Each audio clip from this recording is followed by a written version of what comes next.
안녕하십니까? 정현우입니다.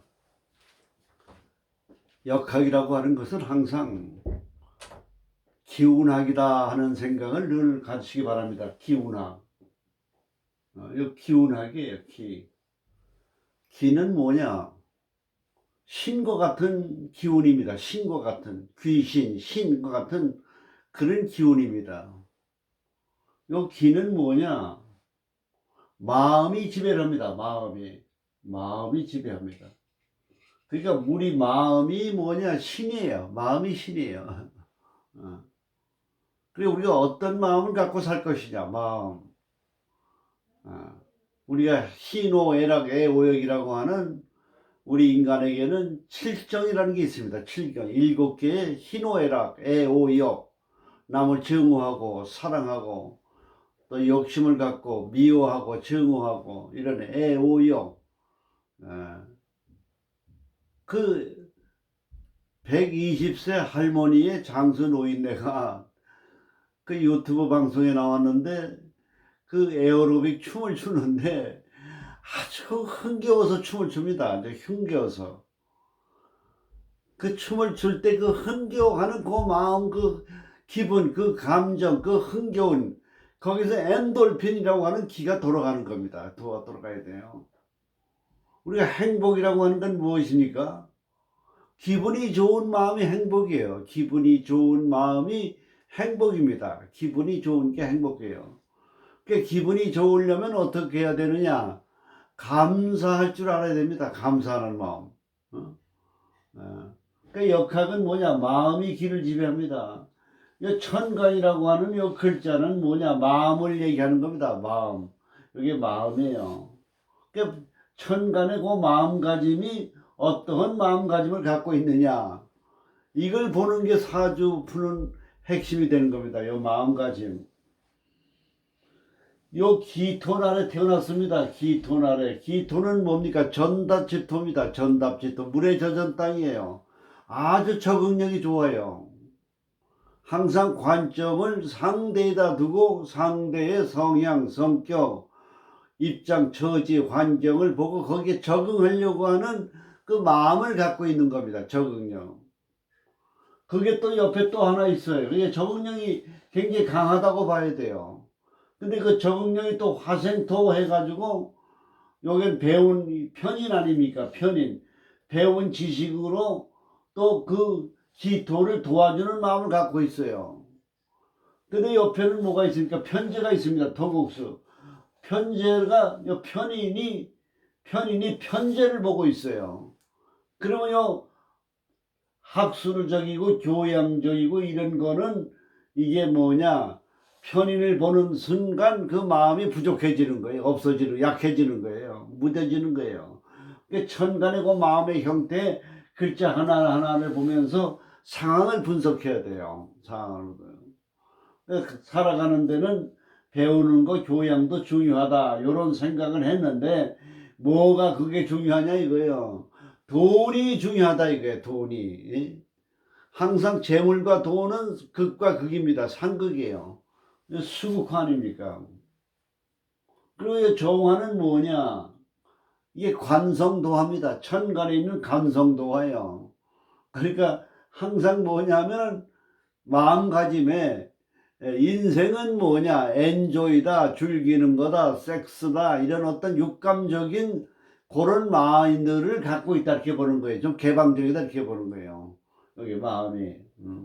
그 마음이 있다고 해서 그 마음대로 자기가 살아가느냐? 그 마음하고 환경하고는 달라요. 요 지지는 뭐냐? 그 환경이에요. 환경. 근데 요 마음이 밑에 물을 깔고 앉았잖아요. 물을, 바닷물을. 그러니까 요 마음이 약해졌다 이거예요. 말하자면 뭐냐? 자기는 바람을 피우려고 하는 마음을 갖더라도 그게 뜻대로 잘 안 된다 이거예요. 왜냐? 해수가 있기 때문에요. 그래요. 감목이 있잖아요. 그러니까 숨겨진 마음에서는 자꾸 그게 잠재력으로 나타난다. 관성의 법칙에 의해 가지고.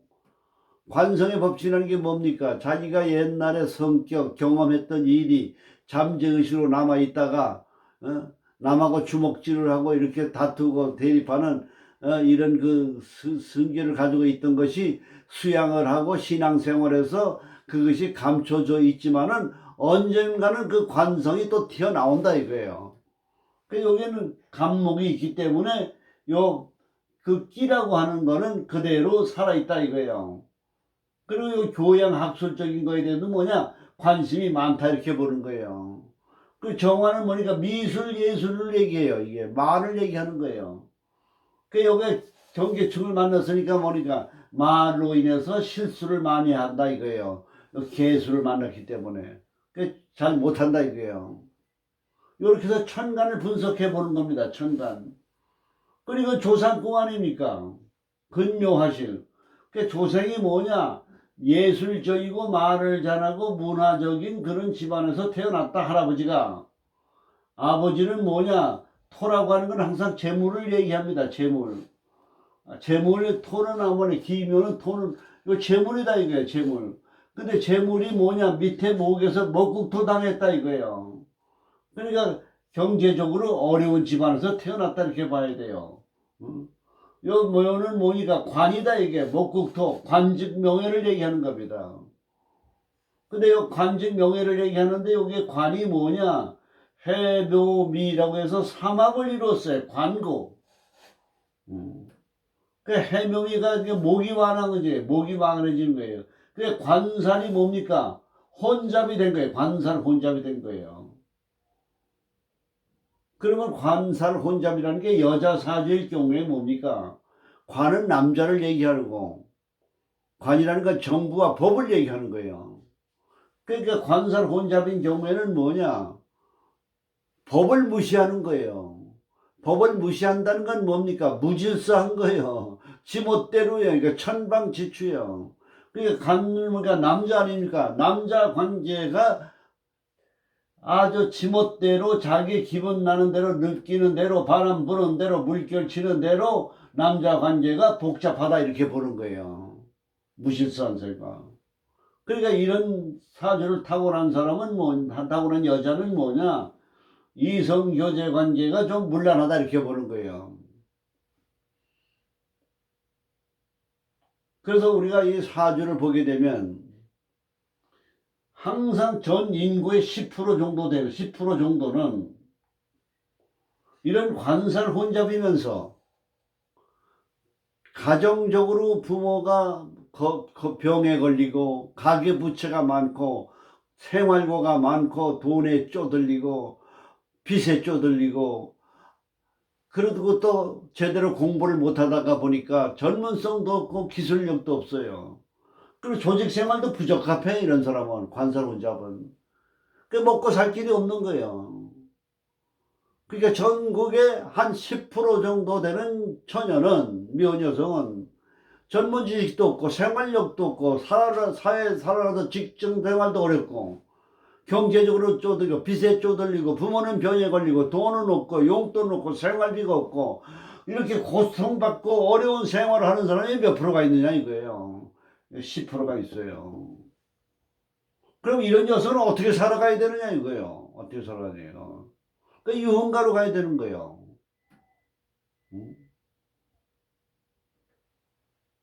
이런 여성도 먹고 살 길을 터주기 위해서 정치를 뭐냐 개인의 소외되고 어렵고 불쌍한 이런 고통받는 여성에게도 살아갈 수 있는 기회를 주고 경제적으로 도움을 줄 수 있는 그 방책을 연구를 해야 돼요. 돈에 없어 쪼들려요. 부모는 병이 걸리고 거기로 또 오빠도 있고 동생도 있고 학비는 보내야 되고 먹고 산다는 게 그렇게 간단한 문제가 아닙니다. 전문성도 없고 간살 혼잡이니까 직장생활도 어려워요. 그러니까 이런 사람은 뭡니까? 성매매업소에 근무해야만 되는 겁니다. 이게. 근데 그것이 지금 금지가 돼 있잖아요. 성이라고 하는 건 뭡니까? 자기의 재산이에요. 그 자기의 재산은 자기가 관리할 그런 어떤 그 자기의 인격인 거예요. 자기가 관리해야 돼. 이걸 정부가 법이 자기의 재산권을 갖다가 자기가 선택할 권리를 제한한다고 하는 거는 이거는 시장 경제에 어긋나는 겁니다. 그래서 이런 경우에는 뭐냐, 해묘미가 돼 관살혼잡이 되니까 남자 관계가 문란하고 복잡하다 이거예요. 특히 관살혼잡인 경우에는 남자가 이렇게 많은 사람은, 관살혼잡은 신약사주가 돼. 신약사주. 그 신약사주이고 목극토니까 신약사주가 돼 있고, 그리고 이 관살혼잡인 사람은 제대로 부부 생활할 수 있는, 남자와의 관계가 건전하게 유지될 수 있는 그런 성격이 되지는 못해요. 성격이 되지 못해요. 부부 생활에도 하마터면 부적합한 성격이에요. 우선 남자를 보는 선택 기준이 달라요. 요 관살혼잡인 경우에는 남자의 어떤 인격이나 명예나 재물이나 안정감이나 이 전체적으로 보질 않고, 다만 남자를 동물의 욕구적인 입장에서만 남자를 바라보는 거예요. 그러니까 남자를 제대로 볼 수 있는 안목이 없는 거예요. 그리고 남녀 관계를 유지하더라도 항상 뭐냐, 성적 욕구로서만 남자 관계를 유지하는 데다 주안점을 둬요. 무슨 대화를 한다든지 교양적인 거라든지 이런 게 부족한 거예요, 관살혼잡은. 그래서 이런 사주를 갖고 있는 사람은 뭐냐, 남자를 보는 기준이 관살혼잡의 지지에 있을 때는 남자를 보는 안목, 남자 관계를 유지하는 테크닉, 이런 게 부족하기 때문에, 또 생활이 무질서하기 때문에 예절도 없어요. 지멋대로예요. 관살혼잡인 경우에 특징이 그렇습니다. 그래서 이런 사주를 보면은, 이게 이 사주를 보면은 음팔통입니다. 음팔통이에요. 전부. 그러니까 성격은 뭐냐, 소극적이다 이렇게 봐야 돼요. 그리고 의존적이다 이렇게 봐야 돼요. 독립심도 약해요. 그러나 다행히 음팔통이지만은 금수가 많은 음팔통이 아니라 목화가 많은 양팔통이라는 사실이에요. 금수가 많은 음팔통이면 음침하고 소극적이고 아주 그냥 그 침울하고 우울증에 빠지고 뭔가 의존적이고 이런 기로 보지만은, 그러니까 양으로 음팔통이니까 소극적이긴 하지만 치밀하고 꼼꼼하고 계산적이고 그런 양팔통이 음팔통이면서도 양이 많은 음팔통인가, 음이면서 음이 많은 음팔통인가, 요 구분해서 보셔야 돼요. 예를 들면 해자축이라든지 금수가 많은 음팔통이냐, 목화가 많은 양팔통이냐, 여기에 따라서 사주 보는 기구가 달라져 버려요. 그러니까 이건 음이지만은 양에 속하는 음팔통이니까 성격은 뭐냐, 활동성도 강하다고 봐야 돼요. 왜냐면 목화가 많잖아요. 목화는 양 아니에요. 요걸 잘 보셔야 됩니다. 그래서 이 사주는 관살혼잡이라고 하는 경우에서는 관이 너무 많으면은 법을 무시하고 예절을 없고 천방지축에 그런 하나의 무질서한 생활을 하니까 예절도 없고 매너도 없다 이렇게 보는 거예요. 근데 이 사주는 다행히 토국수라는 계수가 있습니다. 계수는 뭡니까? 재물 아니에요. 근데 재물도 뭡니까? 편인이 보고 있어요. 이럴 경우에는 어떻게 해석하느냐? 현관에 편인작용도 발전성이 더뎌지고 계수를 보기 때문에, 편제작용도 계수를 보기 때문에 더뎌지는 거예요. 그러니까 재물도 약하고 공부도 약한 거예요. 다만 옆에서 뭡니까? 토생금이라고 하는 식신이 들어왔어요. 식신. 식신이 뭡니까? 도환이에요. 식신 도환이에요. 그러니까 이 사주는 유흥가에 유흥업소에 나갈 수밖에 없는 그런 사주예요. 그래서 많은 남자를 상대로 해서 도화롭게인 유흥업소에서 수입을 가지고 먹고 사는 그런 직업이다, 이렇게 분석을 할 수가 있는 겁니다. 이거 식신 채생에 토생금 금생수에 그렇게 해서 먹고 산다 이거죠. 그리고 돈도 모을 수 있는 거예요. 그러니까 돈이 또 들어오면은 또 나쁜 남자를 만나가지고 또 돈이 날아갈 수가 있는 거예요. 그래서 유흥가 이렇게 가보면은 돈도 벌어가지고 또 건달 같은 남자를 만나가지고 또 돈을 뺏기고 착취당하는 그런 경우가 있는 사주로 볼 수가 있는 겁니다. 이 사주는. 그러니까 이 사주에 도화가 2개고 역마살이 하나 있고, 그래서 관살혼잡에 음팔통에 목화가 많은 음팔통의 사주를 한번 살펴본 것입니다. 그래서 정부와 법이라고 하는 건 이런 각계각층의 다양한 사주의 특성을 갖고 어렵게 사는 사람들을 도와주는 복지정책.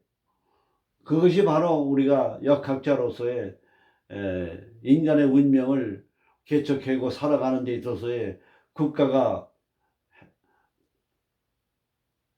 정책적으로 뒷받침돼야 되지 않나 이렇게 봐지는 겁니다. 이 사주는 해묘미의 관살혼잡에 목에 태어나니까 사주가 따뜻하잖아요. 그런데 다행히 이 사주는 금수가 용신이 있습니다. 그래서 금생수가 돼가지고 이렇게 되어 있기 때문에 용신은 뭐냐? 금생수로 보는 거예요. 그래서 오늘은 여명사주의 관살혼잡에 대한 사주의 금수용신 해묘미 관살혼잡에 대한 여명사주를 같이 한번 살펴봤습니다. 감사합니다.